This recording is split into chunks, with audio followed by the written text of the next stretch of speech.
everyone's going to be there, and I'm just going to suck. Yeah, it's hard to balance which thing is more terrifying. Like, which thing is more terrifying? If 0 people come, or if it completely sells out, and like my fly was down the whole time, or like which is the more horrifying thing? And I'm not entirely sure.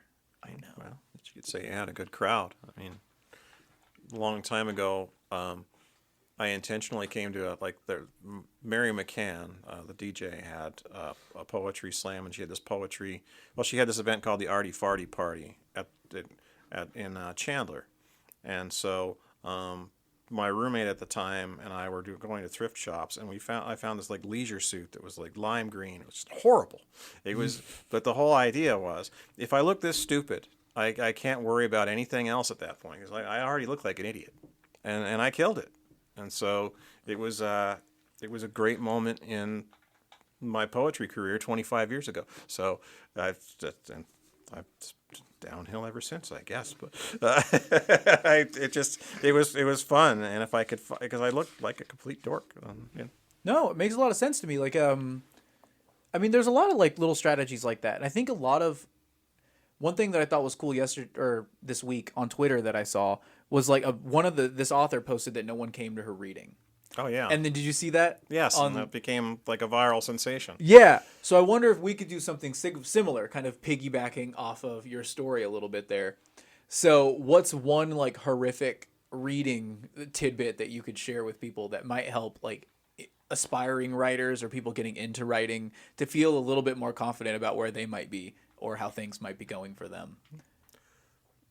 If you need time to think, I'll go first. So go ahead. Yeah. I'm currently on a poetry tour for my first book, and on the first show of my tour for my first book. So my first time putting myself out there cemented. I had someone full on fall asleep in the front row, like not 7 feet from me, like right, like as far as you are from me right now, like could not have been that far from me. Full on asleep. Husband just sitting there, sweet as could be, just listening and sipping his coffee, and then wakes up with questions. How do you go to sleep and then wake up with questions? Like, can you clarify this? I couldn't hear you. So not only was I so boring that I put you to sleep, but I was also inaudible. Fantastic. It was wonderful. It went so well. And I also power read through about an hour's worth of poems in about, I think, 7 minutes and 10 seconds.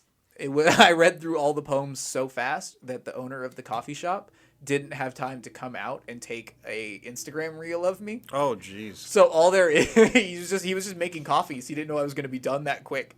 So as I'm finishing up my set, I go, this is going to be one of my last couple poems. I hope you see you on the rest of the tour, maybe, yada, yada, yada. And you just see him running out from behind the counter like to come get whatever little video he could to help me out. I love you, Jared. I appreciate you. But yeah, no, I bombed super hard. Hopefully that's motivating. I don't know. I've bombed it more than once, and sometimes because there were times where I would write the piece and then go directly to the coffee house, and so sometimes the piece just sucks, and you have to read it out loud and know, okay, this isn't good, or it's unreadable. It's a tongue twister. And now sometimes you can work out the cadence of it and make it work right. But other times I'm like, okay, this doesn't work. This is, it's repetitive. It's junk. It sucks. So I guess part of it is, read it to yourself a couple times.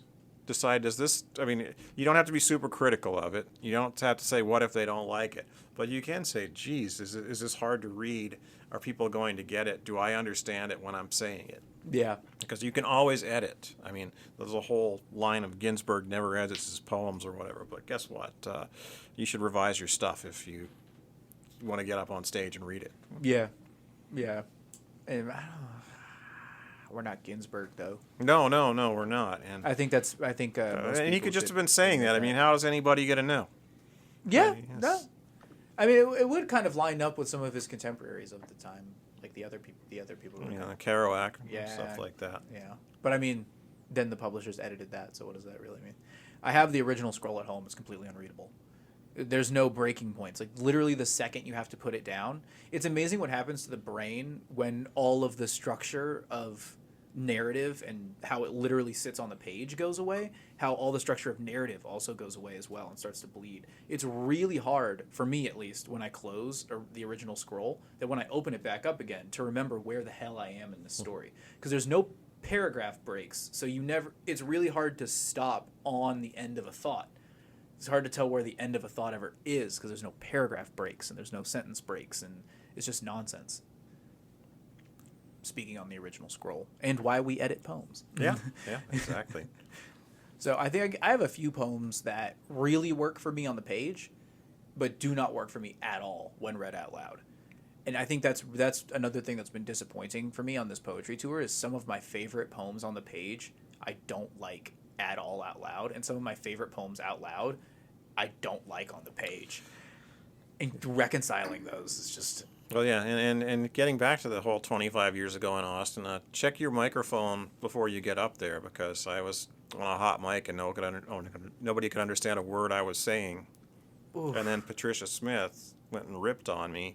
It's like, because it sounds like you're eating the microphone. Like, and she said that before the judges even had their scores up. So that was not the best time. Well, I mean, I was drunk, so yeah, it was a good time. But it was like, okay, this is at the first National Poetry Slam, I didn't know that they adjusted microphones that way. So, and the place was called the Twist, which was all concrete and like aircraft cables inside, stuff like that. So, echoey.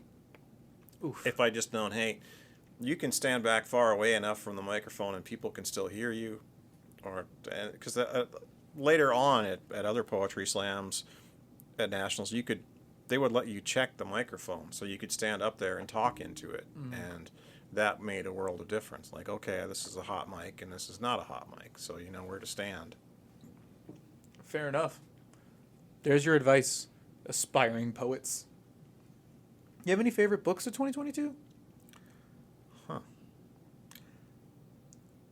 I've been reading books from like 50, well, actually 70 years ago. So, no.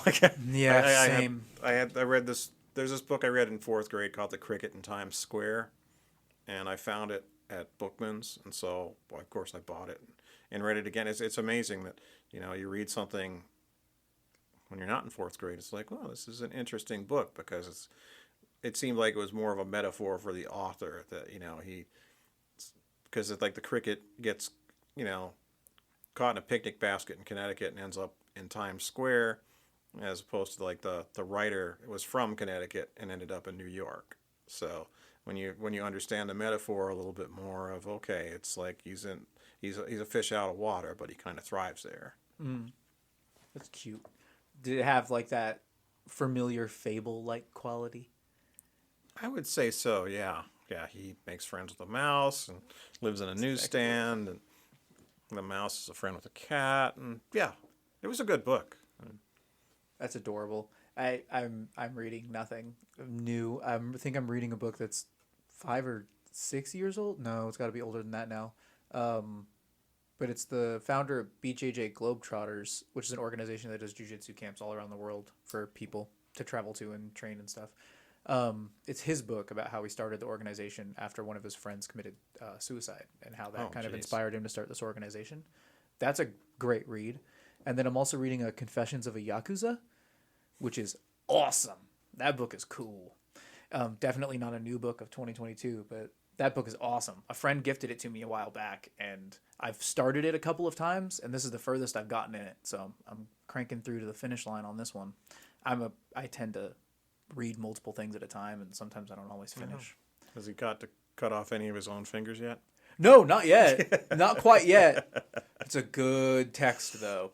It's a good text. It's got good framing mechanics, too. I love a good framing mechanic on a narrative. So the whole thing is kind of framed by the journalist interviewing this Yakuza member. So it's very interview with a vampire-y kind of vibes to it. I love a good framing device. I think I watched Balto too young when I was a kid, and it just kind of jammed its way into my brain. So You don't get too many framing devices with poetry, do you? no, it's super rare. More conceits and less framing devices. I think conceits often become framing devices in poetry, so we don't often need the framing devices. Maybe the framing device in poetry is the identity of the poet. That could be it, yeah. Because there's so much. This is one thing that I talked about in my Poetry of Trauma panel at Tucson Book Festival, is that it's the I in poetry. It's very hard for the reader will always assume that the I in poetry is the author. Fiction doesn't have that problem. If someone writes in a fiction book, they write I, they assume it's a fictional character. If someone writes I in poetry, they immediately assume it's the poet. And I think poets put distance between themselves and their work a lot of the times. So maybe that's the conceit of poetry, is the persona of poet. That's a good point, yeah. Robert Frost, you know what you're getting. Yeah.